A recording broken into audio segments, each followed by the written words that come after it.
What's up everybody? I am so excited about this video. This is an unboxing video for the Pine64 PinePhone Post-Market OS Community Edition. I can't wait to play with this, and I'm making a video to show you just how excited I am about this actually.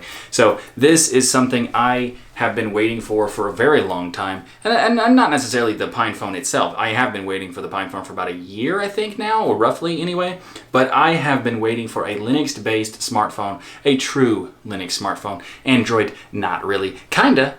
It is technically based on it, but not really. But the PinePhone is the first true Linux-based smartphone I've ever used that was designed for Linux, and that is amazing. So I can't wait to get into it. So let's not wait anymore.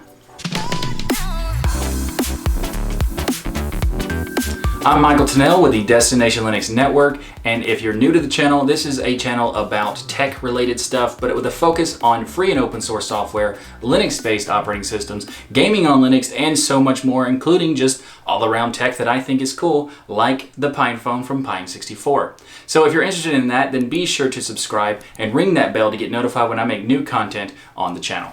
Alright, first of all, I just want to say that this box is very nice looking. This is an enthusiast device, and it is not an enthusiast design box. The effort put into here is really nice. So you'll see all the logos that are on the box as well, of course, but if you look at the front of the box, there's this logo that is like a white space logo with the code effect that does like the background kind of thing. I think that's really nice. You'll see a close-up later on in the video, but this is a really cool presentation. You know, I didn't expect this. So let's open the box and let's see what we got here. All right, so first of all, we got these two pieces of paper, and these papers is like, this is the first one is a introduction to Post-Market OS and the PinePhone, and also this is an instruction booklet of how to do certain things on the PinePhone. So in this booklet, you'll have there's multiple languages, which is cool, but also there's a thing that you should take into consideration, that is to remove the piece of plastic that separates the battery connector from the battery. And I did not do that the first time, so, I mean, eventually I fixed it, but hey, there you go. So remember to do that. All right, now we got the stuff rest in the box. We got a USB cable. This right here is an adapter for the micro SIM slot in case you have a nano SIM. And underneath the awesome convergence dock, and let's check that out. So the convergence dock is very cool. So you see that Ethernet cable port right there? That is fantastic, USB Type-C. And then this right here is an HDMI port, two USB Type-A ports, and there's also another USB-C. This is so you can charge the device while it's connected to the convergence dock. All right, now let's open up the USB cable to check it out. This is a USB-A to USB Type-C, which is nice. It does not come with a charger.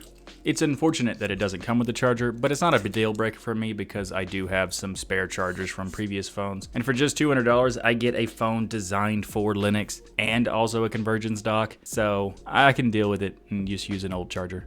Now this is what I was pleasantly surprised to see. Powered by Linux right on the phone. I think that is just fantastic. And also the pine cone that's at the top where the camera is just a nice touch.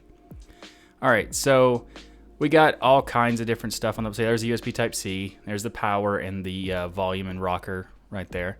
And then on the top, you will see a headphone jack, or the Courage jack, which is fantastic.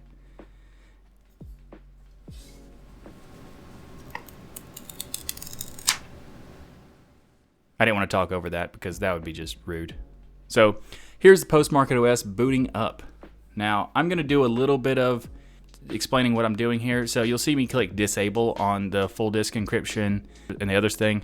This is because I was planning on trying out all the other operating systems as well. It's nothing against Post-Market OS, but I didn't have any intention to do anything related to, you know, keeping it for a long time because I wanted to try out especially that 13-in-1 thing. Man, that's cool. So that's why I didn't keep it on. And also you'll notice that the install went pretty fast here. And that's mostly because, well, I sped it up a bit. So anyway, I am super excited about getting a PinePhone from Pine64. I think this is just a really slick phone, and I can't wait to play with it, especially that 13-in-1. I am super excited about that. I'm just super happy that I finally have one of these, and I can't wait to play with this more. Thanks for watching this video. I hope you enjoyed it, and if you did, please leave a comment below to let me know what you think of the PinePhone, and also, of course, of my unboxing skills for future videos. I might be making some more of these depending on whether or not I get items and whether or not I open them very quickly or take forever. Who knows? Thanks again for watching. I hope you enjoyed the video. I'll see you next time, and remember, always try to keep an open mind and always try to use open source.